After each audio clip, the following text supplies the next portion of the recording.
Thank you very much. And I am proud to receive, and I'm honored to accept your nomination for President of the United States.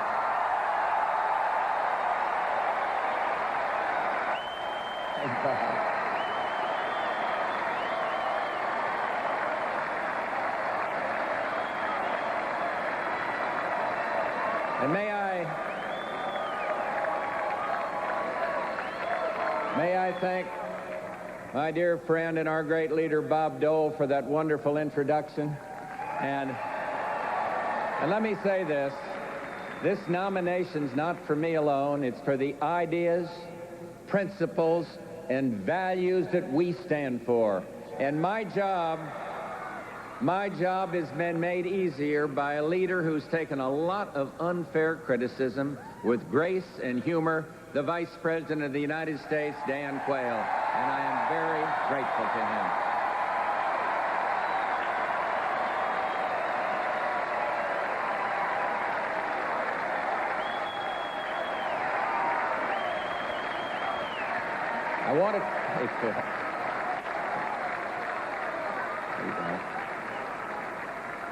I want to talk tonight about the sharp choice that I intend to offer Americans this fall.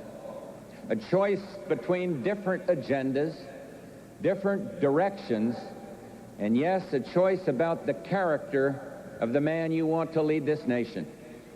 I know that Americans have many questions about our economy, about our country's future, even questions about me. And I'll answer them tonight. And first, I feel great. And I'm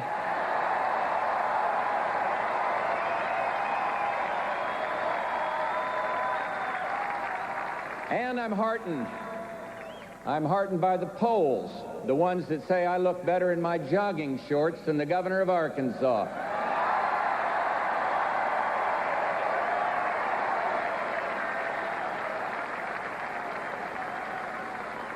4 years ago, I spoke about missions for my life and for our country. I spoke of one urgent mission: defending our security and promoting the American ideal abroad. Just pause for a moment to reflect on what we've done. Germany is united, and a slab of the Berlin Wall sits right outside this Astrodome.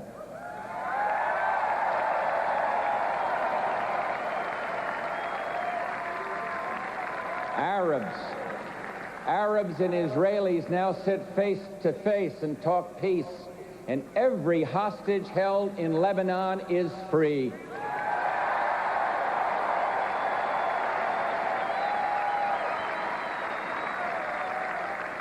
The conflict in El Salvador is over, and free elections brought democracy to Nicaragua.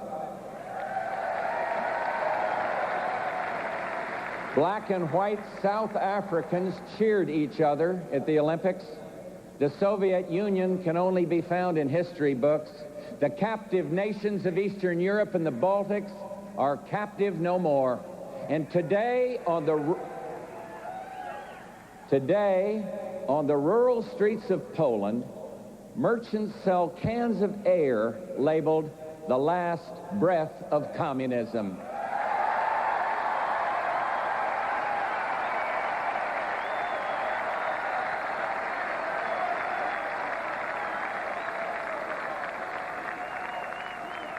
And if I had stood before you 4 years ago and described this as the world we would help to build, you would have said, "George Bush, you must have been smoking something, and you must have inhaled."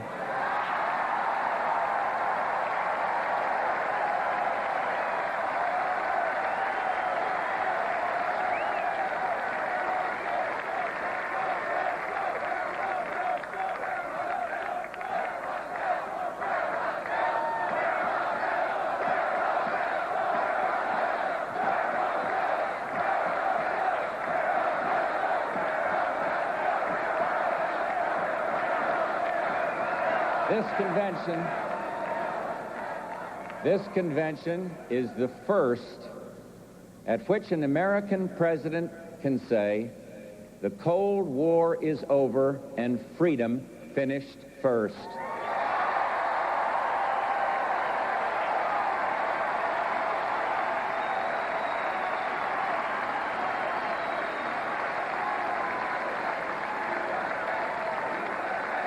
Now some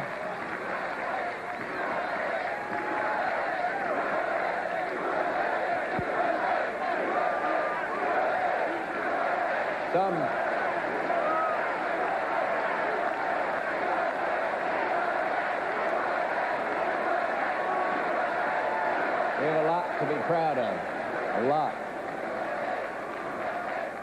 Some want to rewrite history, want to skip over the struggle, claim the outcome was inevitable. And while the U.S. post-war strategy was largely bipartisan, the fact remains that the liberal McGovern wing of the other party, including my opponent, consistently made the wrong choices. And in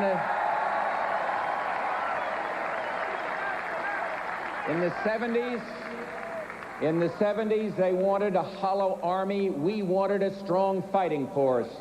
In the 80s, and you remember this one, in the 80s, they wanted a nuclear freeze, and we insisted on peace through strength.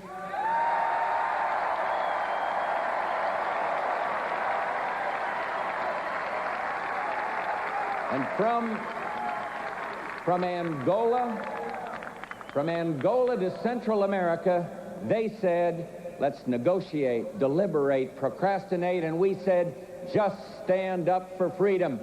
And now the Cold War is over, and they claim, hey, we were with you all the way.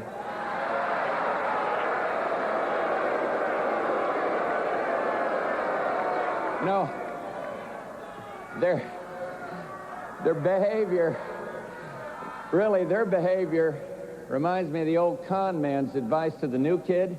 He said, son, if you're being run out of town, just get out in front and make it look like a parade. Well,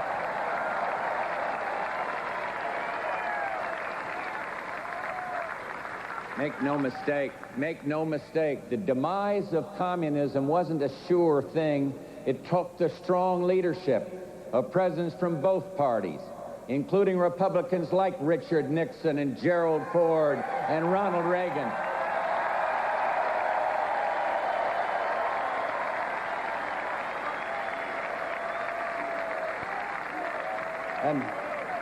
And without their vision and the support of the American people, the Soviet Union would be a strong superpower today, and we'd be facing a nuclear threat tonight. My opponents say I spend too much. Bring on the President of the United States, George Bush. Taste of freedom than ever before.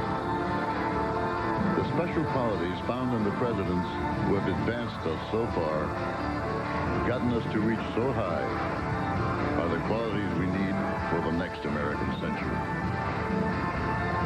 Integrity, fairness, courage, grit, resolve, wisdom, imagination, determination, and leadership. A president who trusts the people. A president who fights for what we believe in. A president who is committed to helping us build a better America. A president who can lead America to the future we deserve. A president we can trust to be a keeper of the flame, the American spirit. George Bush, he is that man.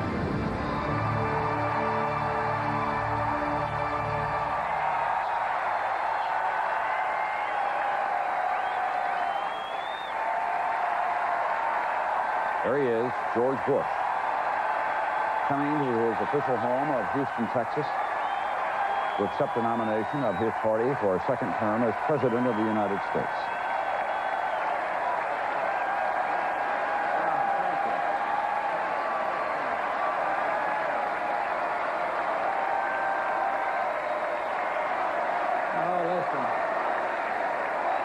The President has an almost ideal resume for this job.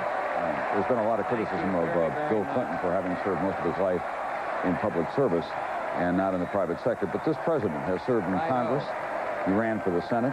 He was UN ambassador. He was our representative to China. He was the chairman of the Republican National Committee during Watergate. He was the head of the CIA. He was the vice president for 8 years, and he has been president for 4 years. Hey, Jerry.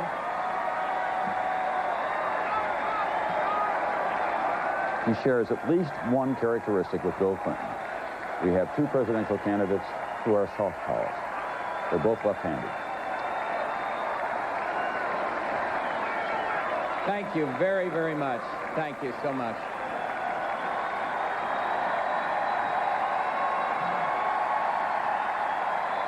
Thank you.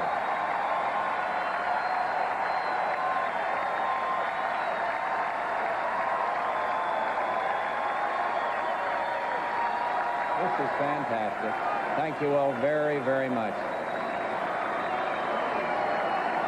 Let's go to work.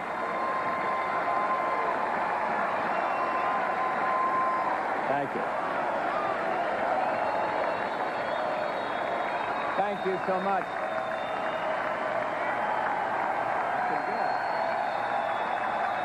Thank you all very much. Thank you. Thank you very much. And I am proud to receive, and I'm honored to accept your nomination for President of the United States.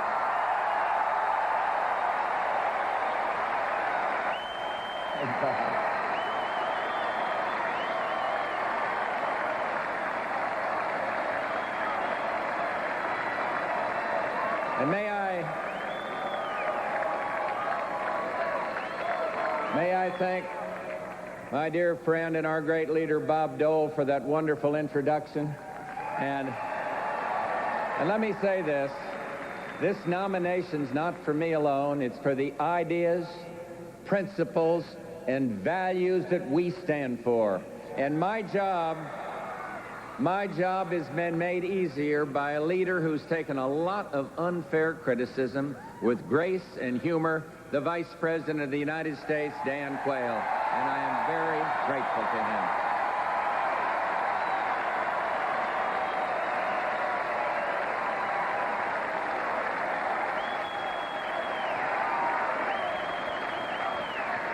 I want to...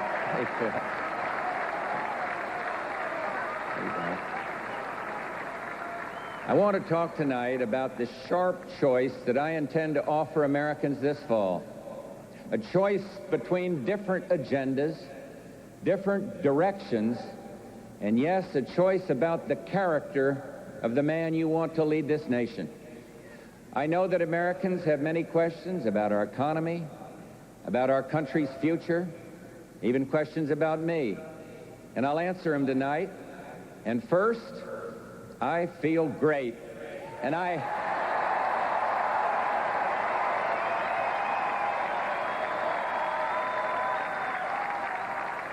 heartened. I'm heartened by the polls, the ones that say I look better in my jogging shorts than the governor of Arkansas.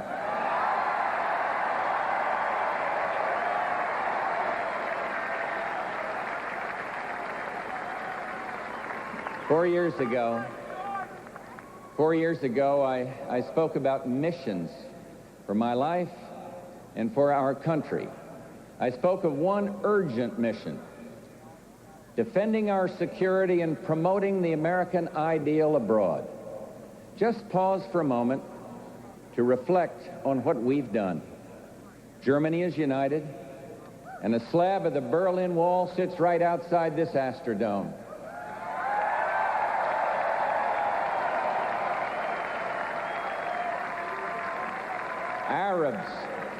Arabs and Israelis now sit face to face and talk peace, and every hostage held in Lebanon is free.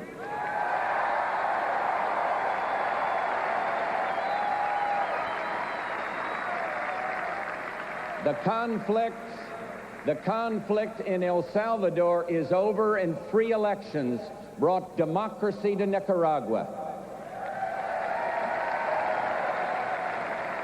Black and white South Africans cheered each other at the Olympics, The Soviet Union can only be found in history books. The captive nations of Eastern Europe and the Baltics are captive no more. And today, on the rural streets of Poland, merchants sell cans of air labeled "the last breath of communism."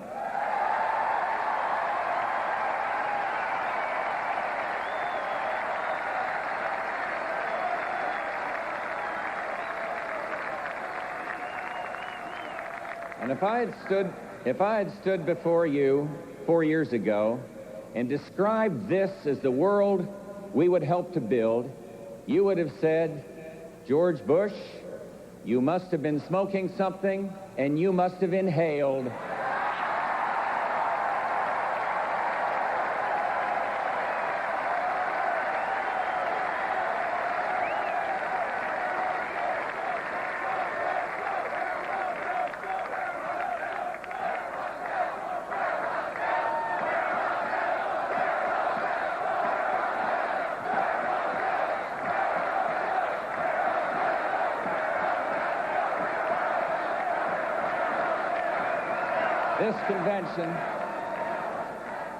This convention is the first at which an American president can say, "The Cold War is over and freedom finished first."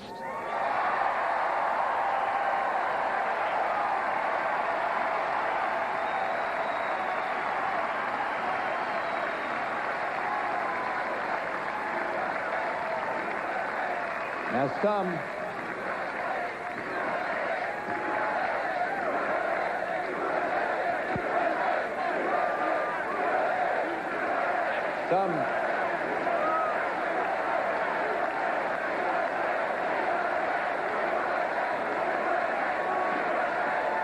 we have a lot to be proud of, a lot.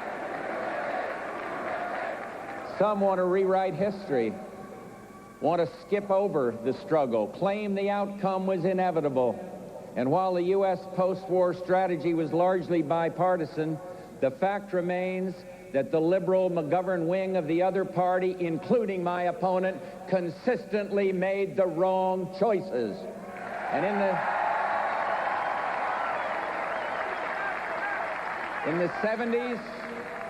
in the 70s, they wanted a hollow army. We wanted a strong fighting force.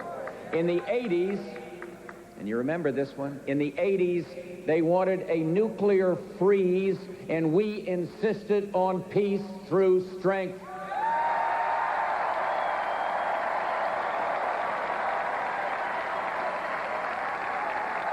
And from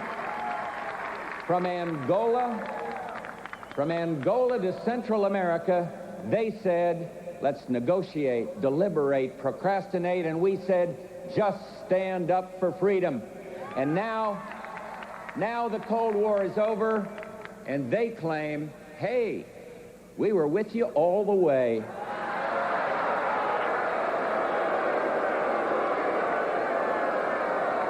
No, their behavior reminds me of the old con man's advice to the new kid. He said, "Son, if you're being run out of town, just get out in front and make it look like a parade." Well,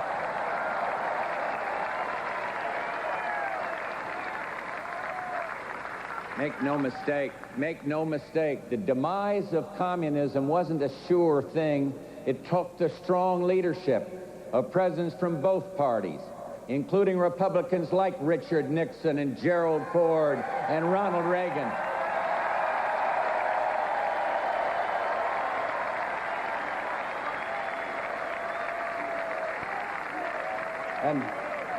And without their vision and the support of the American people, the Soviet Union would be a strong superpower today, and we'd be facing a nuclear threat tonight. My opponents say I spend too much time on foreign policy, as if it didn't matter. Did school children once hid under their desk in drills to prepare for nuclear war? I saw the chance to rid our children's dreams of the nuclear nightmare, and I did.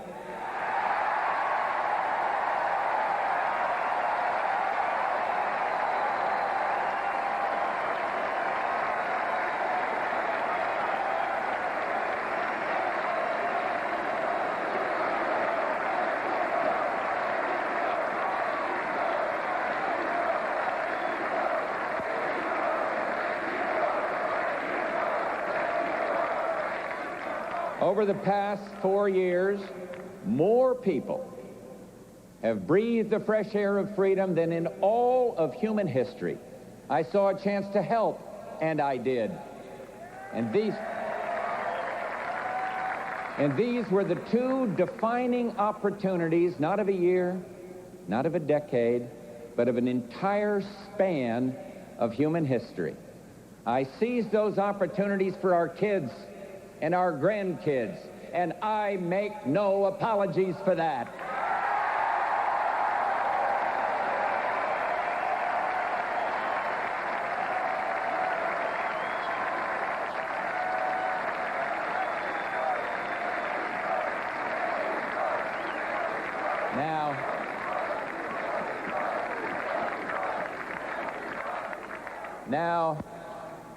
Now the Soviet bear may be gone, but there's still wolves in the woods, and we saw that when Saddam Hussein invaded Kuwait. The Mideast might have become a nuclear powder keg, our energy supplies held hostage, so we did what was right and what was necessary. We destroyed a threat, freed a people, and locked a tyrant in the prison of his own country.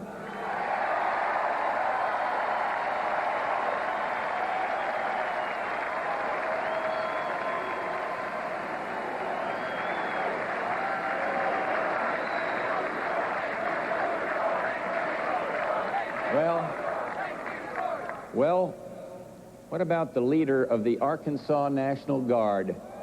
The man who hopes to be commander-in-chief. Well, I bit the bullet, and he bit his nails. And 2 days, 2 days.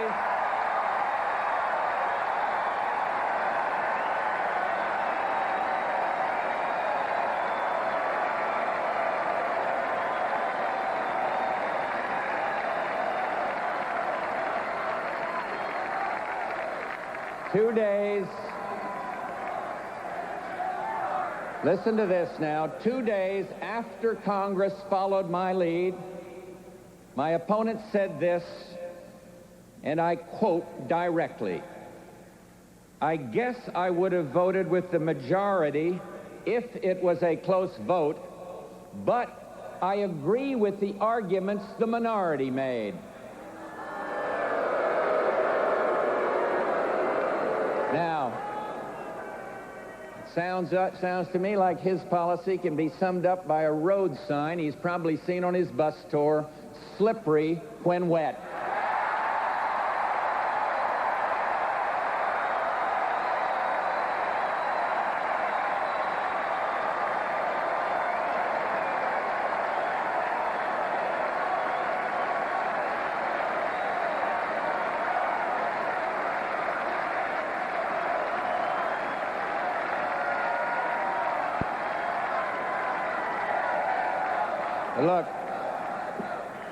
Look, this is serious business. Think about the impact of our foreign policy failures the last time the Democrats controlled both ends of Pennsylvania Avenue. Gas lines, grain embargoes, American hostages blindfolded. There will be more foreign policy challenges like Kuwait in the next 4 years. Terrorists and aggressors to stand up to, dangerous weapons to be controlled and destroyed, and freedom's fight is not finished. And I look forward to being the first president to visit a free, democratic Cuba.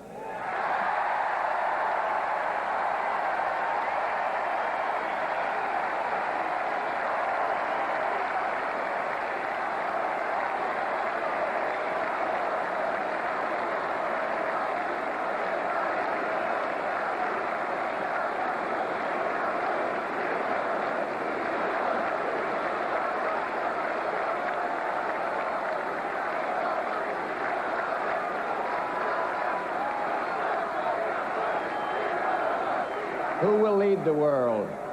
Who will lead the world in the face of these challenges? Not my opponent. In his acceptance speech, he devoted just 65 seconds to telling us about the world. And then he said that America was, and I quote again, I want to be fair and factual. I quote, being ridiculed everywhere. We'll tell that to the people around the world for whom America is still a dream. Tell that to the leaders around the world from whom America commands respect.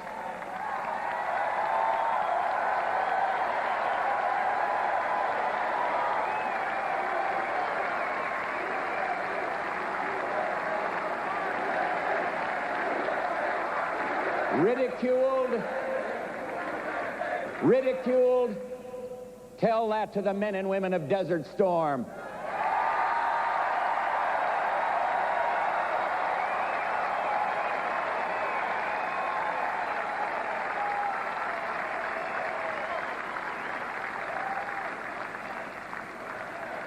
Let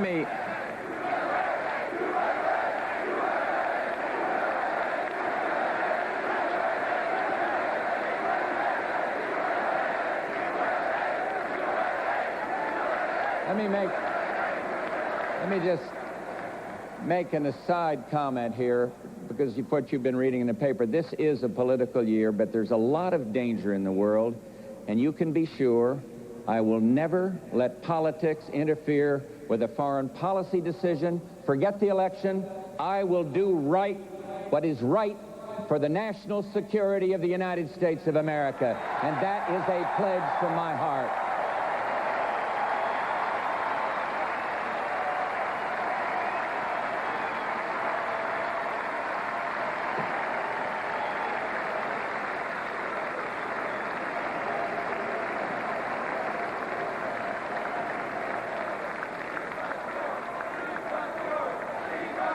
Fifty years ago this summer, I was 18 years of age. I see some young people in the audience tonight, and I remember how I felt in those days.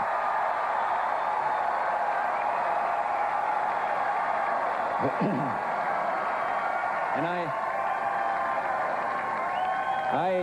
I believe deeply in this country, and we were faced with the World War. And so I made a decision to go off and fight a battle much different from political battles. And I was scared, but I was willing. I was young, but I was ready. I had barely lived when I began to watch men die. I began to see the special place of America in the world. And I began to see, even then, that the world would become a much smaller place, and faraway places could become more and more like America. And 50 years later, after change of almost biblical proportions, we know that when freedom grows, America grows. And just as a strong America means a safer world, we have learned that a safer world means a stronger America.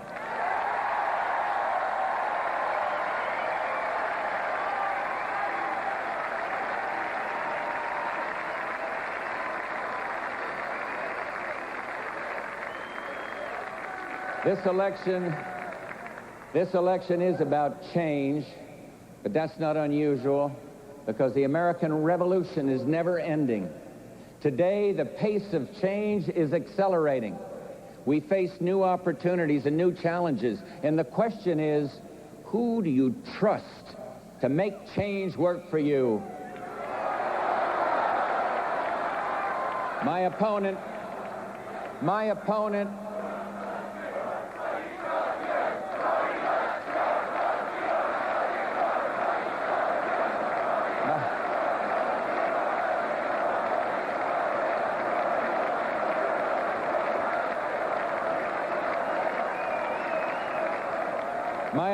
says America is a nation in decline.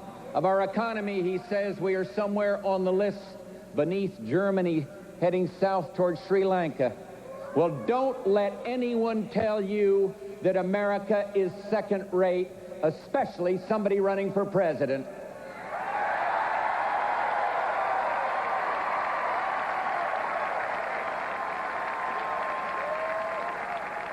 Maybe he hasn't heard. Maybe he hasn't heard that we are still the world's largest economy. No other nation sells more outside its borders. The Germans, the British, the Japanese can't touch the productivity of you, the American worker and the American farmer.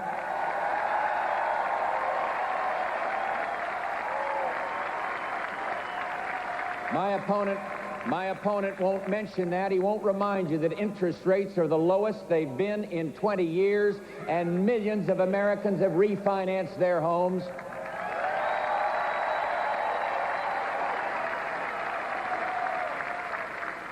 And you just won't hear that inflation, the thief of the middle class, has been locked in a maximum security prison.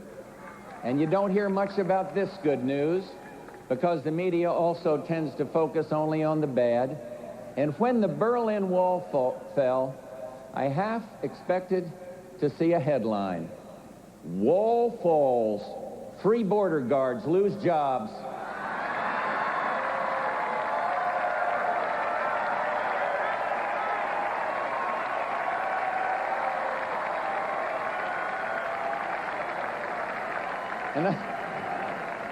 And underneath it probably says Clinton blames Bush.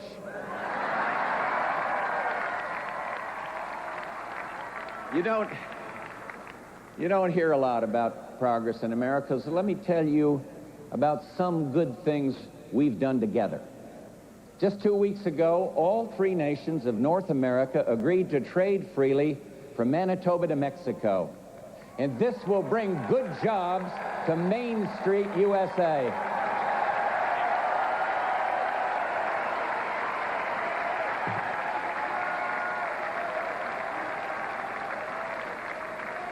We passed the Americans with Disabilities Act, bringing 43 million people into the economic mainstream.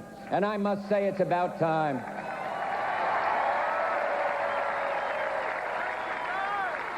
Our children will breathe easier because of our new Clean Air Pact. We are rebuilding our roads, providing jobs for more than 500,000 Americans. And we passed a child care law, and we took a stand for family values by saying that when it comes to raising children, government doesn't know best, parents know best.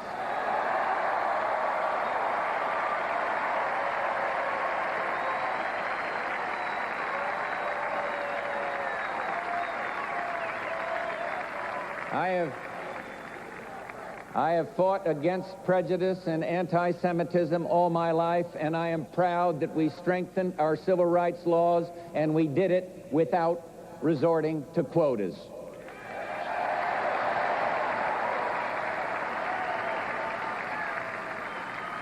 And one more thing of vital importance to all. Today, cocaine use has fallen by 60% among young people.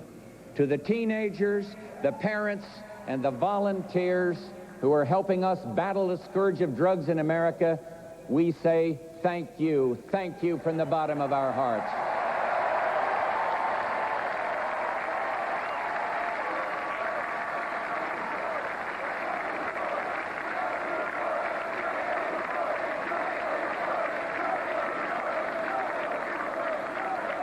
Do I want to do more? You bet. Nothing hurts me more than to meet with soldiers home from the Persian Gulf who can't find a job, or workers who have a job but worried that the next day will bring a pink slip.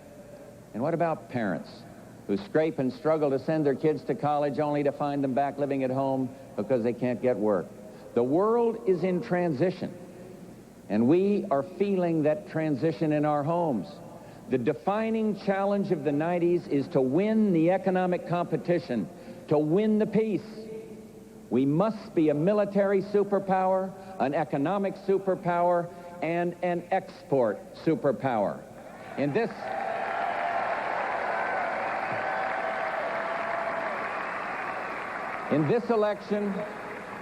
this election, you'll hear two versions of how to do this. Theirs is to look inward and protect what we already have. Ours is to look forward, to open new markets, prepare our people to compete, to restore our social fabric, to save and invest so we can win.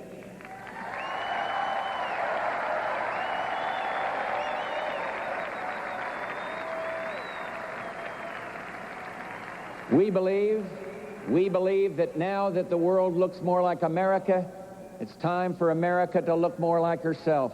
And so we offer a philosophy that puts faith in the individual, not the bureaucracy, a philosophy that empowers people to do their best so America can be at its best. In a world that is safer and freer, this is how we will build an America that is stronger, safer, and more secure. We start with a simple fact. Government is too big and spends too much.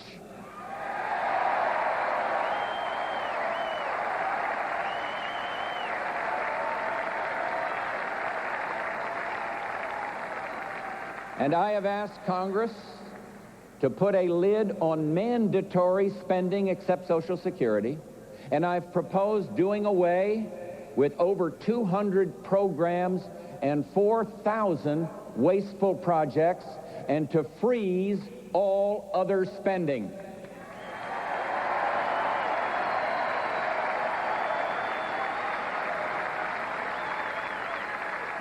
The gridlock Democrat Congress said no. So beginning tonight,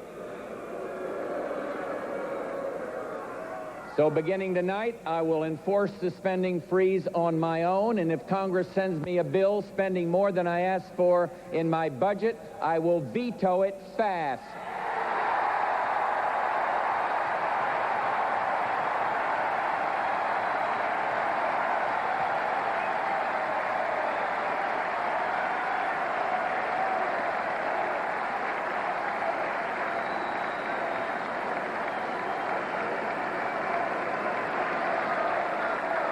Veto it fast. Faster than copies of Millie's book, so. Now, Congress won't cut spending, but refuses to give the president the power to eliminate pork barrel projects that waste your money. 43 governors have that power. So I ask you, the American people, give me a Congress that will give me the line item veto.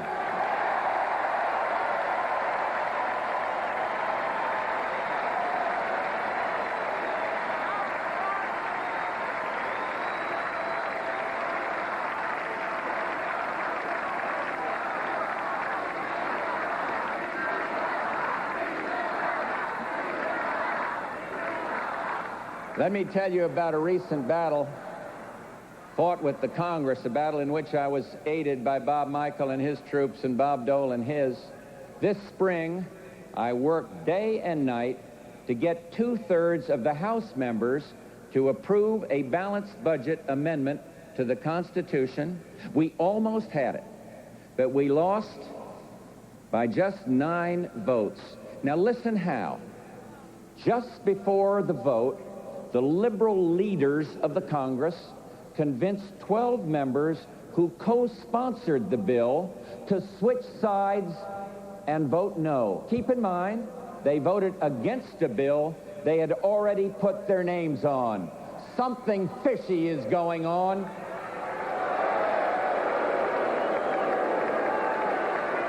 And look at my opponent on this issue. Look at my opponent. He says he's for a balanced budget, but he came out against the amendment. He's like that on a lot of issues. First on one side, then the other. He's been spotted in more places than Elvis Presley.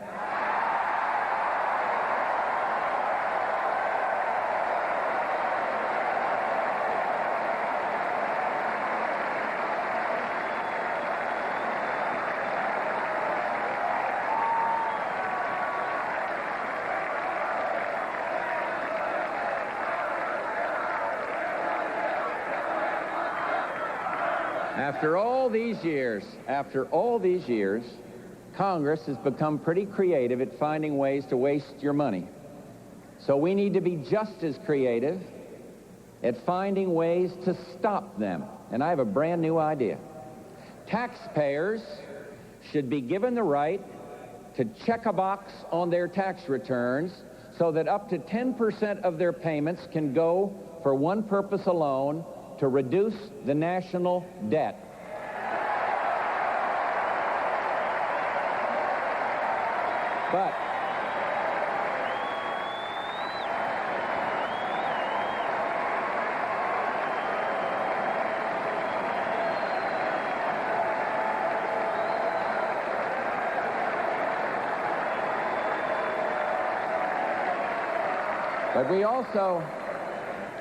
But we also need to make sure, we need to make sure that Congress doesn't just turn around and borrow more money to spend more money. And so I will require that for every tax dollar set aside to cut the debt, the ceilings on spending will be cut by an equal amount. And that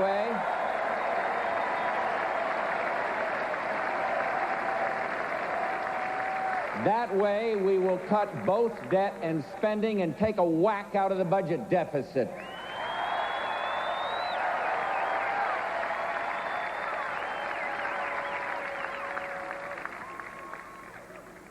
My feelings about big government come from my experience. I spent half my adult life in the private sector.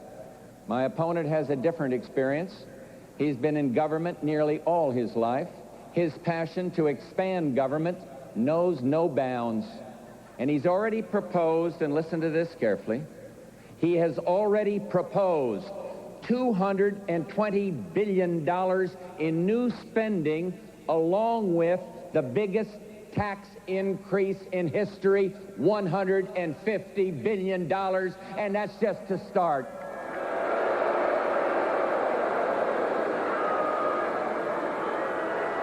He says he wants to tax the rich, but folks, he defines rich as anyone who has a job. And you've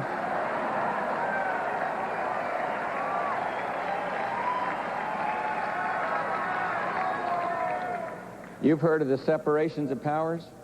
Well, my opponent practices a different theory, the power of separations.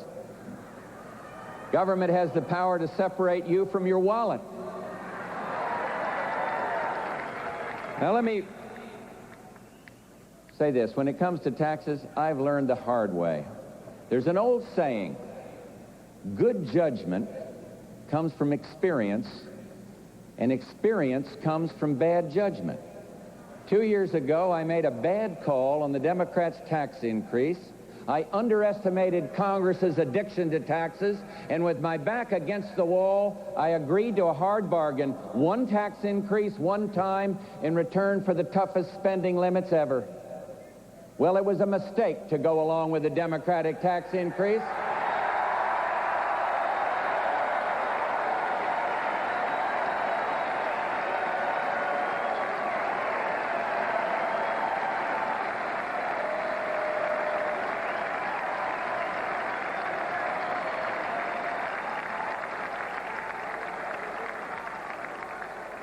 And I admit it, but here's the question for the American people.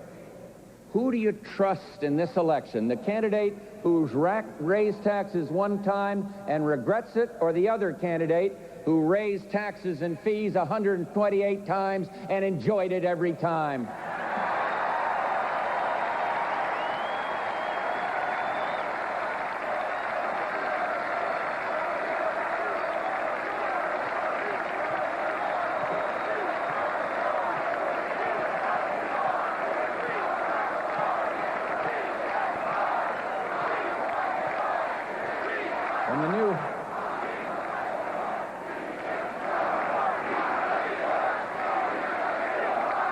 Thank you very much.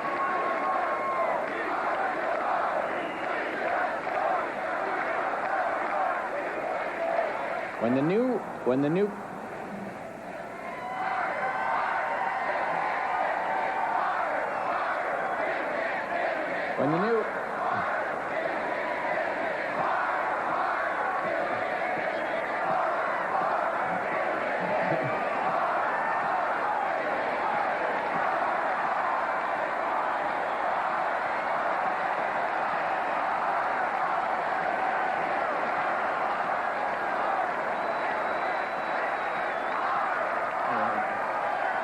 Okay.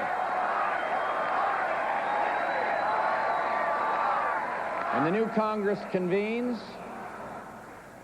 Congress convenes next January, I'll propose to further reduce taxes across the board, provided we pay for these cuts with specific spending reductions that I consider appropriate so that we do not increase the deficit. I will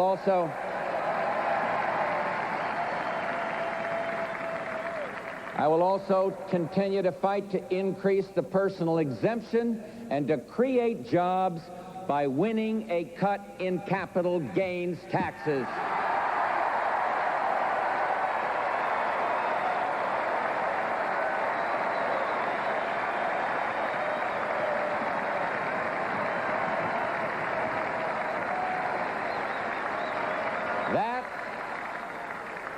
That will especially help small businesses.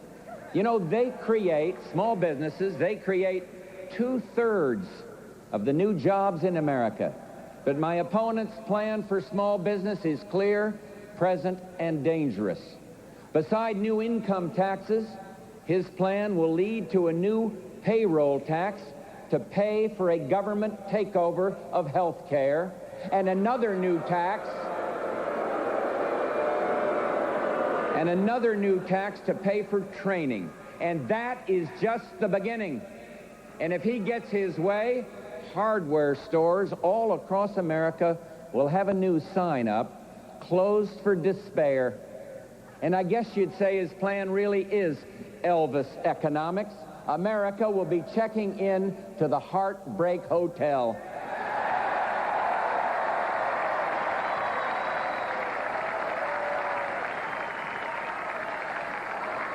I believe that small business needs relief from taxation, regulation, and litigation.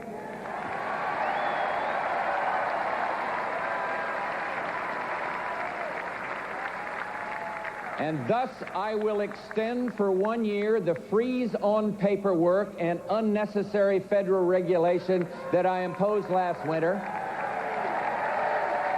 There is no reason that federal regulations should live longer than my friend George Burns. And I will issue an order to get rid of any rule whose time has come and gone. And I see something happening in our towns and in our neighborhoods. Sharp lawyers are running wild. Doctors are afraid to practice medicine, and some moms and pops won't even coach Little League anymore. We must sue each other less and care for each other more.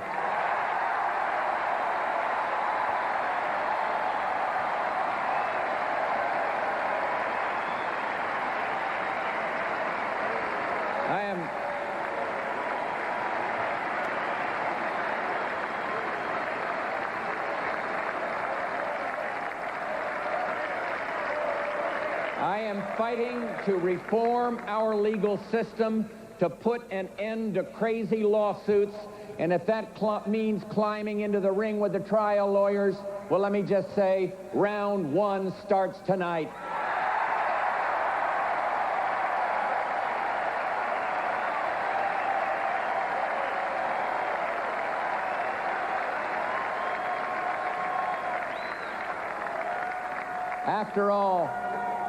After all, my opponent's campaign is being backed by practically every trial lawyer who ever wore a tasseled loafer.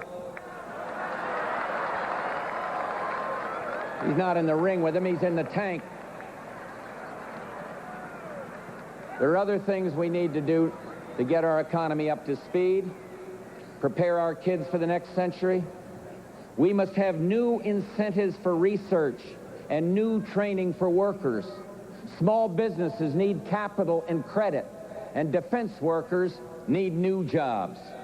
And I have a plan to provide affordable health care for every American, controlling costs by cutting paperwork and lawsuits, and expanding coverage to the poorest of the poor. We do not need my opponent's plan for a massive government takeover of health care, which would ration care and deny you the right to choose a doctor.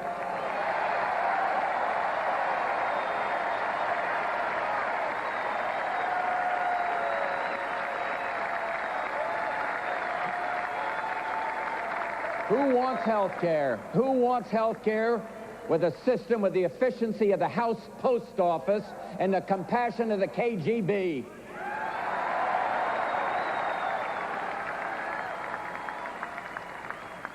What about our schools? What about our schools? My opponent and I both want to change the way our kids learn. He wants to change our schools a little bit, and I want to change them a lot. Take the issue of whether parents should be able to choose the best school for their kids. My opponent says that's okay, as long as the school is run by government, and I say every parent and child should have a real choice of schools, public, private, or religious.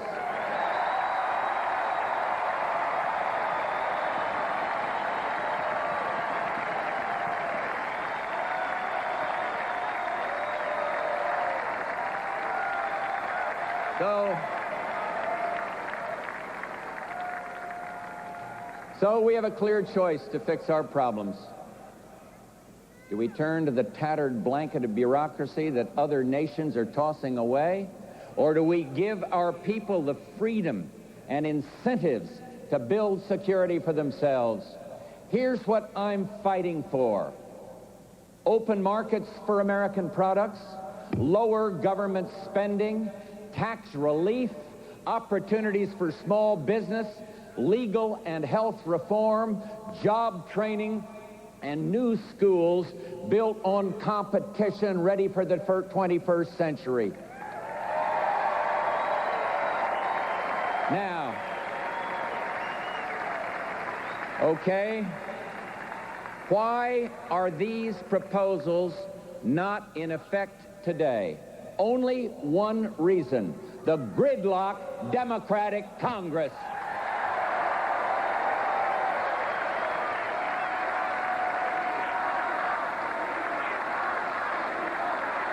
A very good idea. A very good idea. Now, I know Americans are tired of the blame game, tired of people in Washington acting like they're candidates for the next episode of American Gladiators. I don't like it either. Neither should you. But the truth is the truth. Our policies have not failed. They haven't even been tried.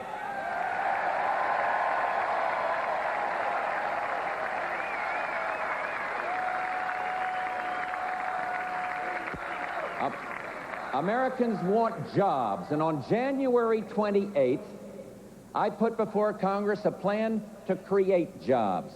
And if it had been passed back then, 500,000 more Americans would be at work right now. But in a nation that demands action, Congress has become the master of inaction. And it wasn't always this way. I heard President Ford tonight. I served in Congress 22 years ago under him. And back then we cooperated. We didn't get personal. We put the people above everything else. Heck, we didn't even own blow dryers back in those days. At my first inauguration, I said that people didn't send us to bicker. I extended my hand, and I think the American people know this. I extended my hand to the congressional leaders, the Democratic leaders, and they bit it. And the House leadership is not changed in 38 years. It is a body caught in a hopelessly tangled web of PACs, perks, privileges, partnership, and paralysis.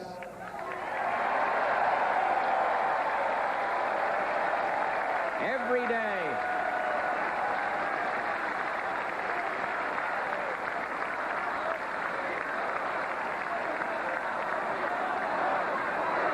day, Congress puts politics ahead of principle and above progress. Now, let me give you just one example. February 20th, 1991. It was at the height of the Gulf War. On that very same day, I asked American pilots to risk their lives to fly missions over Baghdad. And I also wanted to strengthen our economic security for the future, so that very same day, I introduced a new domestic energy strategy which would cut our dependence on foreign oil by 7 million barrels a day. And how many days did it take to win the Gulf War? 43. And how many did it take Congress to pass a national energy strategy?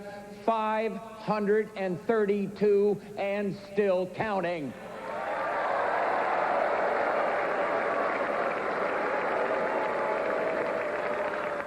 I have ridden stationary bikes that can move faster than the United States House of Representatives and the United States Senate, controlled by the Democrat leadership.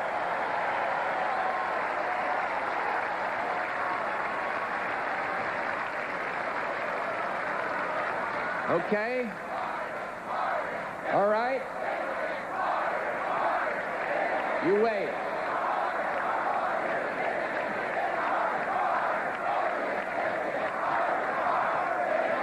Fixing to.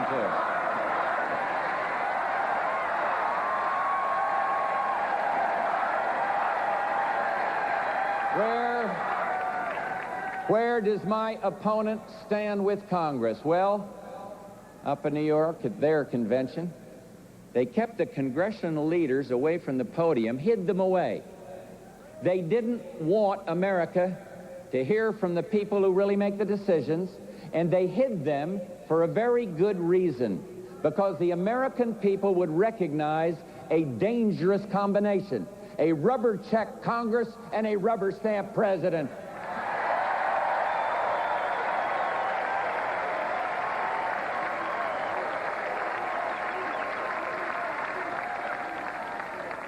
Governor Clinton and Congress know that you've caught on to their lingo. They know when they say spending, you say, uh-oh. So now they have a new word: investment. They want to invest $220 billion more of your money, but I want you to keep it.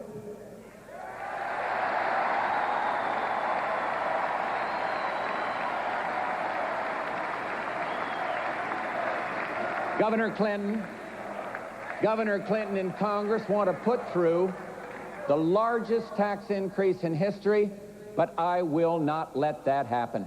And Governor Clinton and Congress don't want kids to have the option of praying in school, but I do.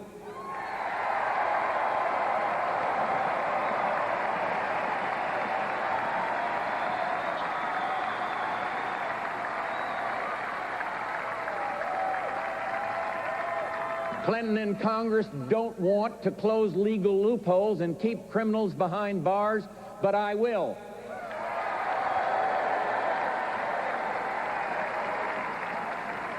Clinton and Congress will stack the judiciary with liberal judges who write laws they can't get approved by the voters. Governor Clinton even says Mario Cuomo belongs on the Supreme Court. Now, wait a minute, though. No, wait. Maybe not a bad idea. If you believe in judicial restraint, you probably ought to be happy. After all, the good governor of New York can't make up his mind between chocolate and vanilla at Baskin-Robbins. He's there. We won't have another court decision for 35 years. And maybe that's all right, too. Are my opponent and Congress really in cahoots? Look at one important question.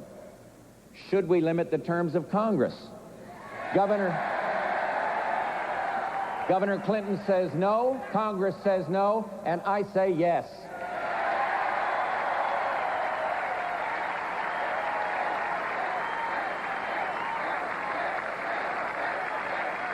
We tried this. Look, we tried this once before, combining the Democratic governor of a small southern state with a very liberal vice president and a Democratic Congress. America does not need Carter II.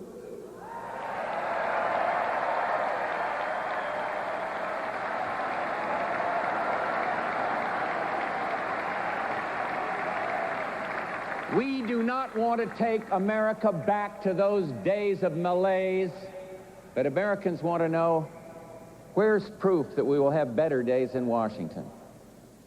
I'll give you 150 reasons, and that's how many members of Congress are expected to leave Washington this year. Some are tainted by scandal. The voters have bounced them the way they bounce their own checks. But others are good members, Republican and Democrat, and they agree with me, the place just doesn't work anymore. 150 new members from both parties will be coming to Washington this fall, and every one will have a fresh view of America's future. And I pledge today to the American people, immediately after this election, I will meet with every one of these members before they get attacked by the PACs, overwhelmed by their staffs, and cornered by some camera crew.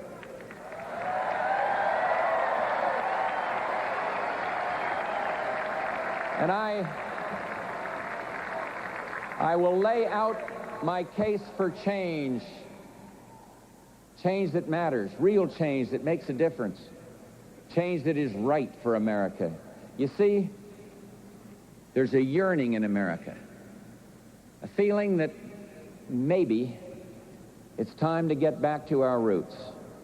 Sure, we must change, but some values are timeless.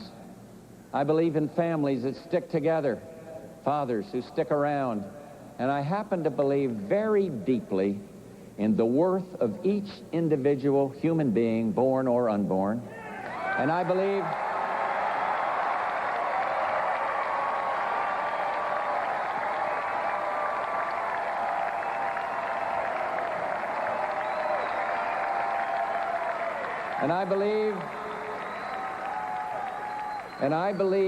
I believe in teaching our kids the difference between what's wrong and what's right, teaching them respect for hard work and to love their neighbors. And I believe that America will always have a special place in God's heart, as long as he has a special place in ours. And maybe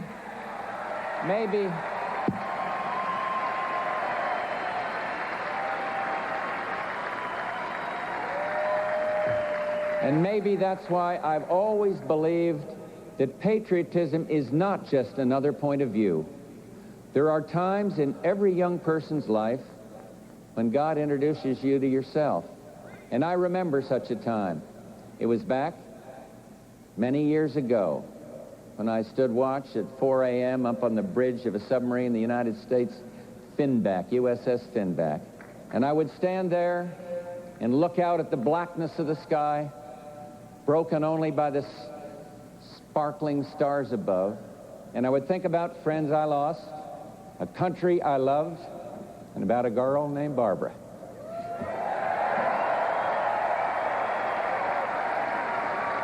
And I remember those nights as clearly as any in my life. You know, you can see things from up there that other people don't see. You can see storm clouds rise and then disappear, the first hint of the sun over the horizon, and the first outline of the shore far away. And now I know that Americans are uneasy today. There's anxious talk around our kitchen tables. But from where I stand, I see not America's sunset, but a sunrise. And the world changes for which we've sacrificed for a generation have finally come to pass. And with them, a rare and unprecedented opportunity to pass the sweet cup of prosperity around our American table. And are we up to it? I know we are. As I travel our land, I meet veterans who once worked the turrets of a tank and can now master the keyboards of high-tech economy. I see teachers blessed with the incredible American capacity for innovation who are teaching our children a new way to learn for a new century. And I meet parents, some working 2 jobs with hectic schedules, who still find new ways to teach old values to steady their kids in a turbulent world. And I take heart from what is happening in America, not from those who profess a new passion for government, but from those with an old and enduring faith in the human potential, those who understand that the genius of America is our capacity for rebirth and renewal. America is the land where the sun is always peeking over the horizon. And tonight, I appeal to that unyielding, undying, undeniable American spirit. I ask you to consider, now that the entire world is moving our way, why would we want to go back their way?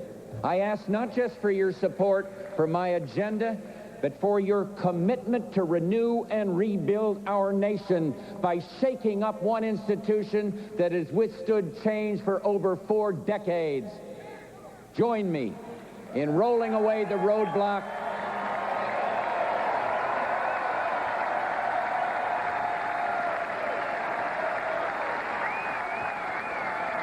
Join me in rolling away the roadblock at the other end of Pennsylvania Avenue so that the next 4 years we will match our accomplishments outside by building a stronger, safer, more secure America inside. 44 years ago, in another age of uncertainty, a different president embarked on a similar mission. His name was Harry S. Truman. And as he stood before his party to accept their nomination, Harry Truman knew the freedom I know this evening. The freedom to talk about what's right for America and let the chips fall where they may. Harry Truman said this: "This is more than a political call to arms. Give me your help, not to win votes alone, but to win this new crusade and keep America safe and secure for its own people." Well, tonight I say to you, join me in our new crusade to reap the rewards of our global victory, to win the peace so that we may make America safer and stronger for all our people. May God bless you, and may God bless the United States of America. Thank you very much.